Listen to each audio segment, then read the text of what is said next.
Hey, hey Terry, those look like real comfortable shoes. You look like you can walk in the mall all day without getting tired with shoes like them.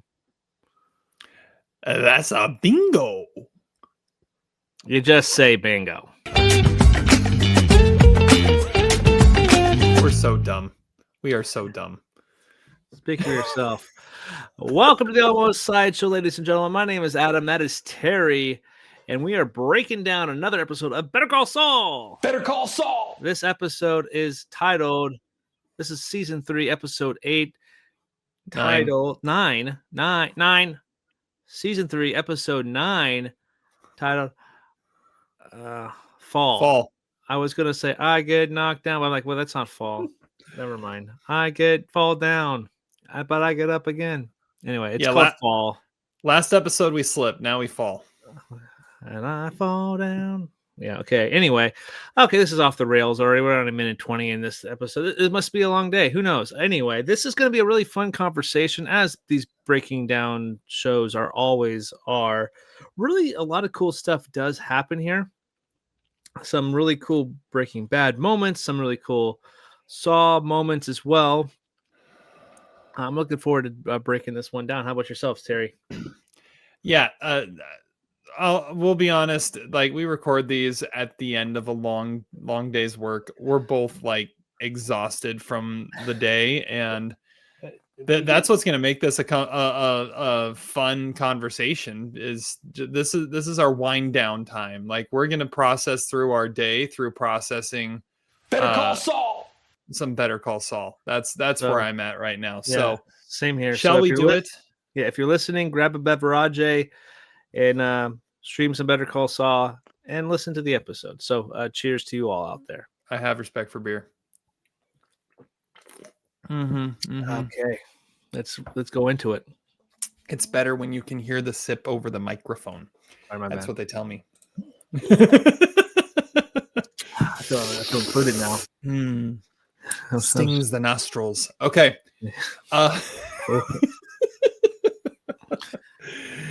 There we go. Here's our synopsis for Better Call Saul, season 3, episode 9. Fall.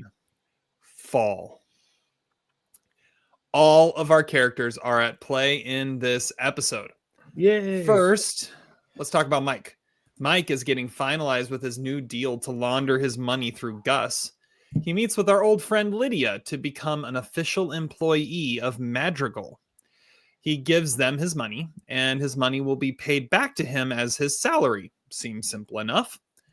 Gus must really like Mike, apparently. Speaking of speaking of Gus, that's what I meant. Speaking of Gus, Gus is meeting with Hector, while Don Eladio is telling Hector that his supply will be transported through Gus moving forward. Hector loses it, has another heart episode, and Nacho watches him take some of his swapped out meds. Nacho, meanwhile, is meeting with his father to tell him that he's been working with the Salamancas, and Hector will be coming in to meet with him. Nacho knows Hector has no intention of listening to Don Eladio and sticking with Gus as his transportation. So Nacho's talking to his dad. Don't cause any problems. Dad kicks him out. We'll see where that goes. Then there's the brothers McGill. Chuck is meeting with the malpractice insurance people, where they want to up the premiums on every HHM attorney. What? Chuck wants to call their bluff and bog them down in litigation. Howard wants to force Chuck into retirement. Instead of going along with what might be best for the firm, Chuck instead sues his own law firm for his share of the company, which is what Jimmy has been trying to get out of HHM since the pilot episode. While HH is fighting with M, the other McGill has an idea to make himself some much-needed cash. He goes back and visits the Sandpiper people, strictly as a friend, and chats it up with his little old ladies. He discovers the sizable sum that was offered as a settlement to the lawsuit. a sum that Jimmy is due 20% of. The lawyers want to continue fighting it out to make themselves more money. Jimmy wants them to settle, not only for his own pockets, but also these elderly people won't be around long enough to enjoy the rewards of the lawsuit if it continues on much longer. So Jimmy weasels his way into his own form of inception. He plants some ideas, watches them play out, and sees the top name on the lawsuit confide in him. He doesn't even have to say it. She wants to settle. And Jimmy wants to celebrate with his favorite spendy bottle of tequila. He goes back to the office to celebrate with Kim. Kim is working frantically to take on her new client, Gatwood Oil. She has an idea to help a situation, but in order to accomplish it, she has to put in the extra work. A lot of extra work, even for Kim. She is rushing out the door when she has to delay Jimmy's celebration. On her drive to her meeting, she nods off at the wheel, crashes her car in the middle of nowhere, destroys her presentation, destroys her car, and she is left on the side of the road in a complete daze. So what now? There you Ouch. What a way to end this episode. I was kind of not expecting that at all, but at the same time, that's a cliffhanger. And the way they shot it was so good. It was so good. I love how they shot that moment. Yeah, definitely. It would be interesting to see, what happens if they show the crash and she never didn't wake up, and then they cut it, and so you have to figure out next week to see if she actually if it was they were teasing her death in that moment. That would have been if they would have cut it before she woke up and got out of the car. Just showed that little split moment flash of her the airbag deploying. That would have been interesting. It just cut there. Mm-hmm. You're like, what the hell? That would be really hard to wait a week to talk about it. I know. Seeing her stagger out of the car is pretty good too. Yeah, it's still good. That was a really crazy moment. I think there's a lot of good stuff that happens here. I think the callbacks have been showing Lydia and showing Gus, and the interactions with Gus and Hector are always really fun. Good highlights there. Jimmy feels like he's a Matt Damon, and this is a completely different show right now. It's he's like, hi, oh, hello. Well, he's the only one that's doing other stuff. Everyone else is bogged down in work, and he's like, yeah. Let's see here. What can we get out of this? Oh man, B9. I'm so glad that test result was benign. I think it's very interesting to see where Nacho's really conflicted in this episode as well. I know I know I talk about Nacho quite a bit too, but obviously he just saw he's like, oh my god, he's having this moment. Oh, he's going for my pills. Oh my gosh, don't give it away. Don't give it away. And then he has this. Got a good poker face. He's got a good poker face. Yeah, and then he has that moment with his dad too, which is also kind of sad as well. Mm-hmm. Too. So He's great in this one. Yeah, he really is. I'm fascinated by the Chuck stuff. Yeah, the Chuck stuff's interesting. He's like, your suit. He's like, get a retirement party ready. Order, get a band. Jazzy. Oh, well, yeah, I'm like, he hasn't opened it yet. Come on. Oh, you got to open the envelope. It's Chuck. You can't assume he's doing what you want.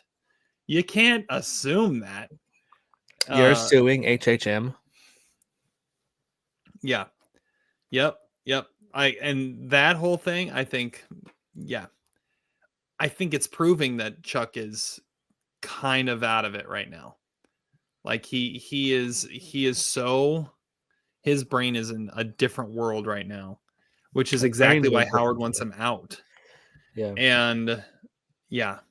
All right. So we're talking about moments. We're talking about interesting stuff with different characters. What's your favorite scene? None of those. My favorite scene is Mike and Lydia. I think that sequence is so cool because it's we see Madrigal, this different office we've never seen before, with Madrigal painted on the windows. It's a nice office. Yeah, nice office. Yeah, that's my tag. Adam has a great office. Yeah, nice office. So what do you do? Well, you gotta do this. Why do you need my social and my ID? Because I gotta put you. So my real name's gonna be on your books. She's like, my real name's on my book, on the books too. And then you find like she like talks about it. Like Gus might see something in you. We'll get you in the books for a couple like what 12 weeks or something like that. It's like, yeah, the sooner the better. Yeah. Yeah. Get it off the books. So that it's interesting to see the beginning workings of how he joins Madrigal and working with Gus. So I think that's a fascinating scene. And seeing Lydia again in her chaotic state and seeing their first interactions is also pretty cool too. Yeah. Yeah, that was cool. And just like Mike is concerned, like, is this all above board? She goes, your money is a rounding error. We're a big company. I thought that was kind of fun. And it's like, chill, you're gonna be okay. This is all gonna be fine. It's like, so how has this looked for Gus's other guys? You are the only Gus you are has the no other other guys. guys. You are the other guy. Whatever you do, Gus must think highly of you. Mm-hmm. Hey, or what was the other line was there's a lot to do for a drug dealer, and he goes, if you think he's just a drug dealer, you don't know Gustavo Fring. It's like, oh man. Like she is like the hype lady at this point. But yeah, that's a great scene. Mm-hmm. Okay. I've got 2 written down as my favorite scenes. I'm gonna start with Jimmy and Irene at the end. After he has destroyed her relationship with everybody else while looking like the squeaky clean, perfect best buddy that he always is, setting everything up, like, and then to have that moment with her and just be like, I mean, could it be the settlement? And all he had to do was it's just like I said, it's Inception. He just had to plant that idea. It's like, I just wanted to go away. What would you do? It's like, I can't. What do you want? And like, that's all I had to say. And then it was done. It was done. He tried to go to the lawyers. Howard didn't want to hear anything of it. It's not how it works. Well, you're not doing what's right then. So yeah, I thought that was a cool scene. And then I've also got Nacho and his dad. That was just a heartbreaking moment. Because it was I have to try and protect you, but in order to protect you, I have to break your heart. Mm-hmm. And like that moment of conflict for Nacho, and then to go through with it is, like you were saying, Nacho is brilliant in this episode. Mm-hmm. Both great sequences. I like both of those a lot. Those are some really good. That's really good stuff there. Yeah. All right. Betsy Kettleman douchebag award. Sand gets everywhere. It just sucks. She gets stuck. Very good comedic moment when she pushes the car and she's like, oh no, and almost hits into the oil refinery tower. So yeah, I gotta go with Sand.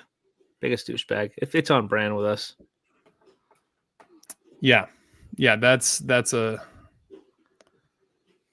a good one. Mm-hmm.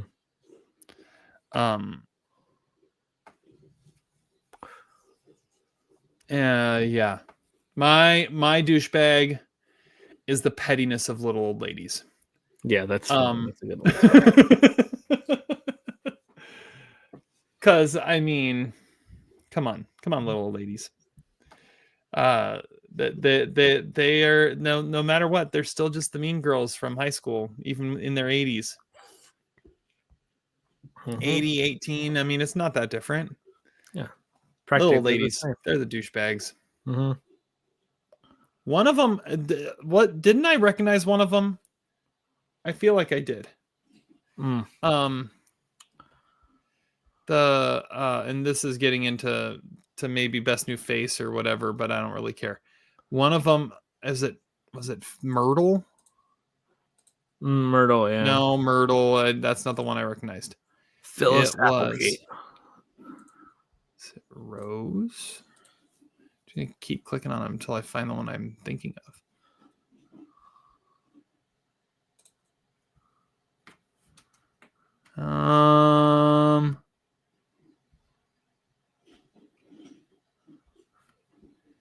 Is it that one?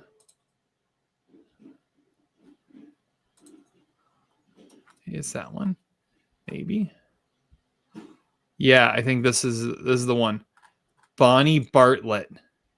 That's the one I recognized. Bonnie Bartlett. She's in Twins. I think she plays the mom in Twins. Oh wow. That's the one I recognized. Okay. And I've had to figure out what it was, and that's what it is. She's the mom in Twins. That's incredible. That's really funny. I want to say, no, I think I'm wrong. Never mind. I'm not going to say it. Yeah. All right. I like that one. Don Eladio Stickman. Don Eladio Stickman. Well, it's got to be kind of in a way. It is. Jimmy has some stickman-ness in him too. He like Always. Yeah. Irene, like, oh hi Jimmy, oh hi Jimmy, oh hi girls. Yeah, I'll catch you sitting yoga later. Not dressed for it. I made you cookies. I baked these cookies that look like your cat Felix, and that brings me to my stickman callback. Felix the cat was a stickman way back then, but that's right. I forgot about that. Yeah. So all right. Yeah. That's a good one. My stickman, I'm going to go with an old classic. My stickman is Magnets, bitch. Because the magnet, it really gets in there. Yeah. Into the bingo balls. Yep. Deep. Yep. Magnets. Good call. Mm-hmm. Yeah. Best new face. Hey, that's Danny Trejo. We got to go with Chris Mulkey, who plays Billy Gatwood. Yep, that's what I was thinking too. I was like, hey, it's Chris Cooper. Oh, wait, no, that's not him. I thought the same thing. I thought the same thing. And I was like, no. Oh, that guy. Yeah. Chris McCulkey. Yeah, that guy. Whiplash is Uncle Frank, the douchebag in that show. He was in The Fan. You called The Fan out from a couple weeks ago. Cloverfield. I remember him, Cloverfield. Yeah, he's been in a lot of stuff I've seen recently. So, yeah, he was definitely a guy that I was like, oh, I know that guy.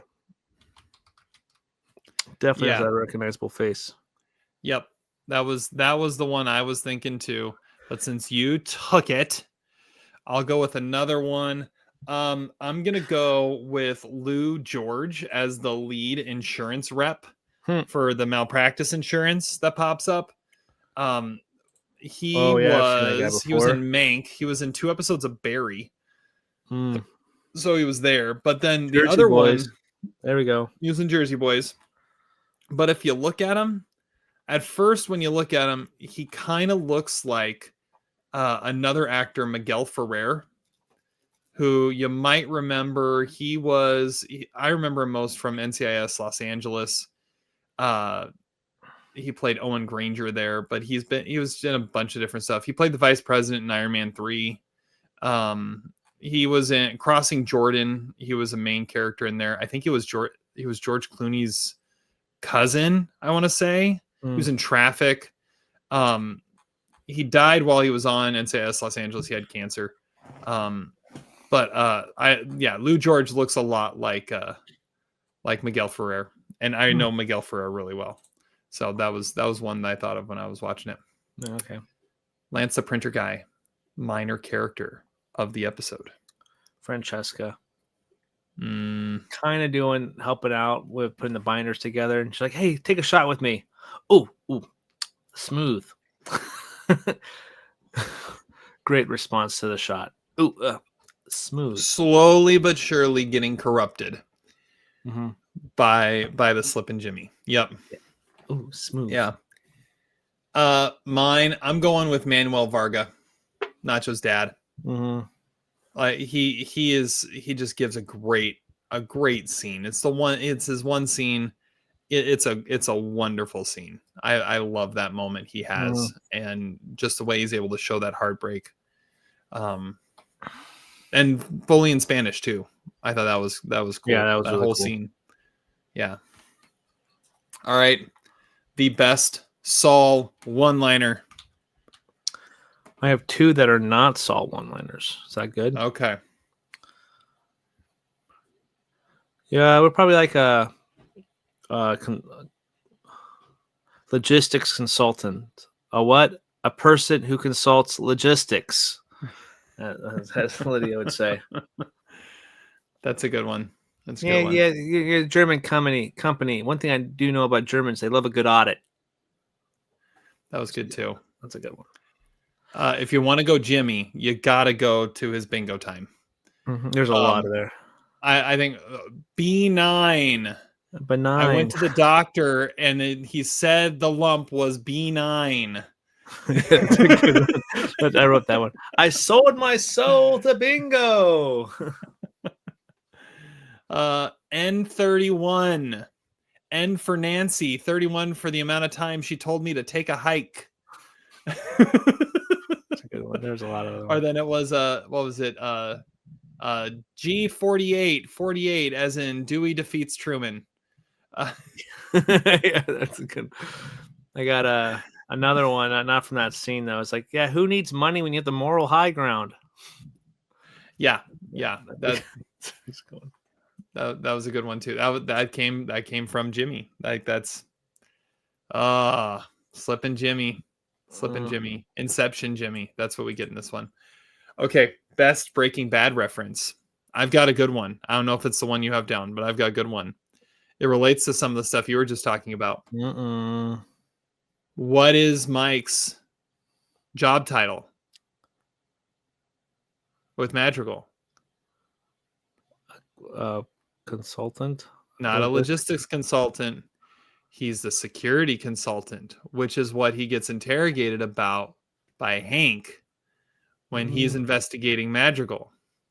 It's like, security consultant? What do you do? I run Mr. Frank's security detail and his many properties. Hey, it's a high paycheck for security consultant. Like that. Mr. Airman Trout. Airman Trout. Like that whole, all those sequences of interrogations that Hank has with Mike, he's asking him about how he's a security consultant and what that means. And this is when he got that title. So that was what I thought of. That's funny. That's a good call. Yeah, Madrigal and Lydia is kind of easy to go here too. I think that that stripper road where she has her accident, that they filmed, like that's where it looks like where Walt got his ticket for the broken windshield. That same strip there. Hellfire rain down on my house. Yeah. That it looks like the same thing. It may not be, but it looked like it. I'll go with that. Midlife crisis moment. Not good at paying attention to signs. If maybe Kim just paid attention. I got almost stuck. Then my car almost ran away and ran into an oil thing. Maybe this whole oil bad. Yeah, it was really bad.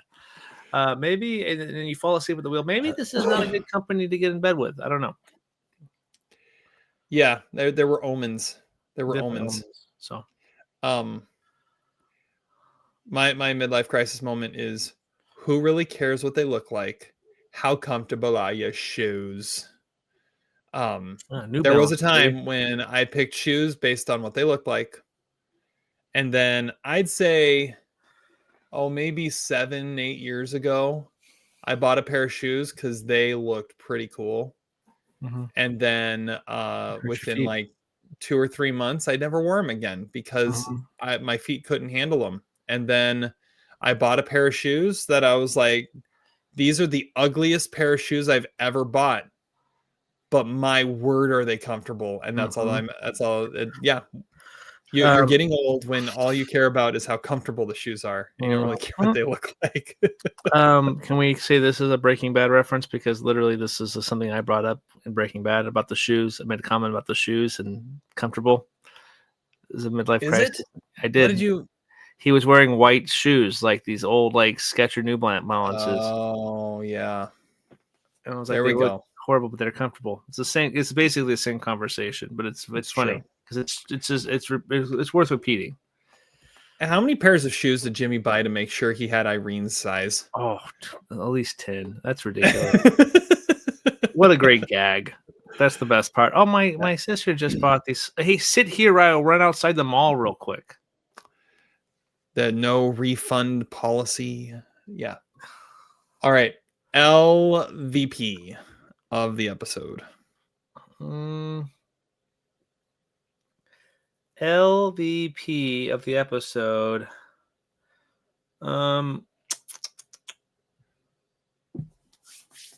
It's a good one. LVP of this episode probably will have to go to being petty. It's a good one. The old lady's being petty. That's bad. A good one. My LVP is being able to notice when you're looking at a store-bought cookie. Oh, yeah, that looks like a store-bought cookie. Like, it looks like a store-bought cookie. I was just at home making these cookies, and it looks like Felix. I thought it looked just like Felix, so I needed to bring him over. Like, that's a store-bought cookie. Like, a machine made that. Come on. Come on, Irene. Come on, Irene. Come on, Oh, that's Eileen. That's Eileen, not Irene. Eileen, yeah. Close enough. Yeah. All right, MVP. MVP. Yeah, I think Nacho's dad as the MVP for this episode. Spitting some good fatherly love, even though it's not what he wanted to do. But yeah, I set the rules. Nacho's dad. I think that's just, sometimes you got to do that to your kids. You got to like, nope, get out. Nope, you disappointed me. You got to learn your lessons. Give him some opportunity. I think, that scene was such powerful. So yeah, the Nacho's dad, I think the MVP of this episode. Yeah, it's good. That's a good one. Tough one. All right, my MVP. This may be controversial. I don't really care. My MVP is Howard. Come on!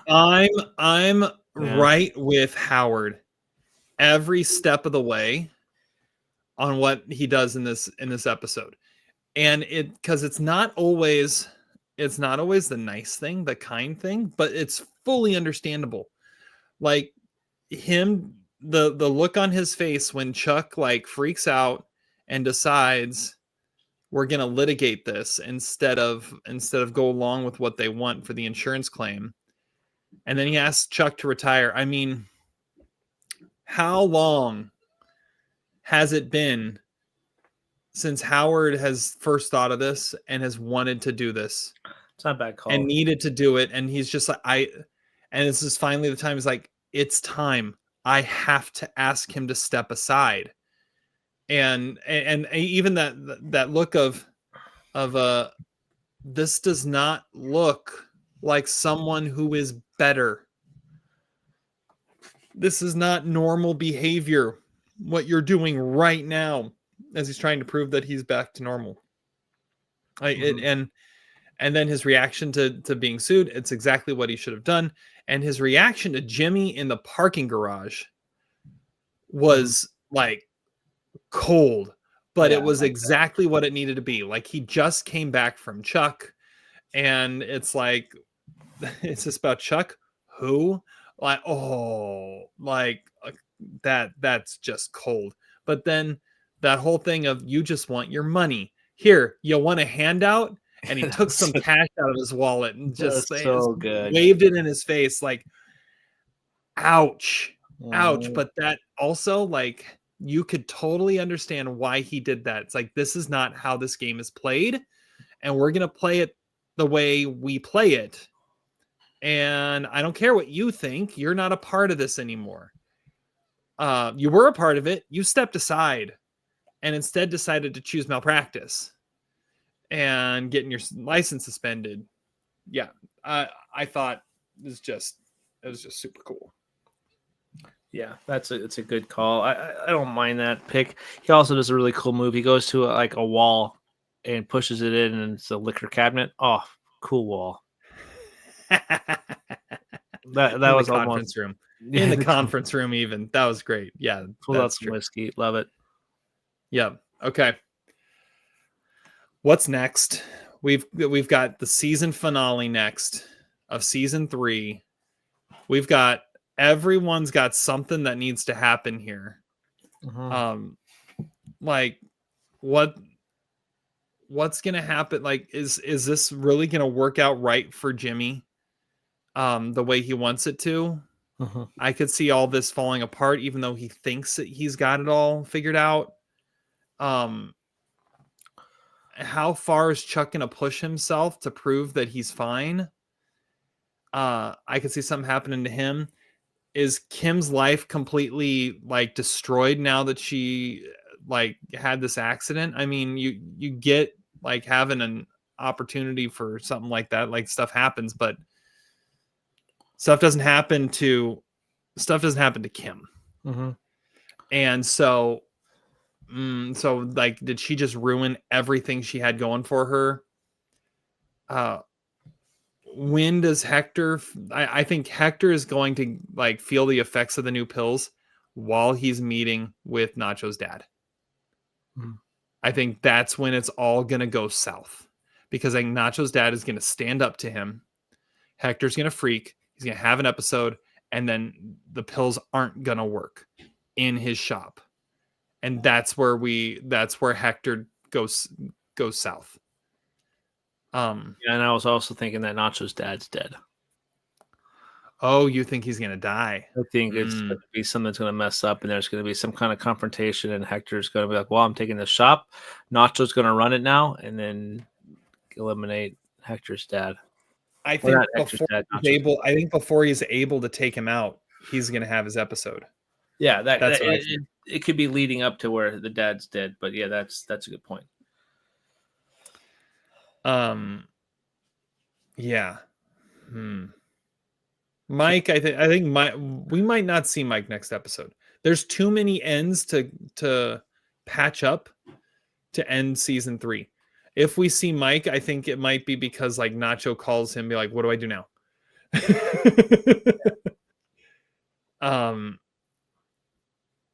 Yeah, that's kind of where I'm at. That might be like the first of Mike's fixer moments. Yeah, that's a good point. Yeah, I like that. That's where I was kind of going down to, basically what you said too, where I think Nacho's dad's kind of dead. I think maybe Kim loses that client as well, the oil company. It's possible. I mean, I don't know. You'd think that there'd be a little bit of grace there.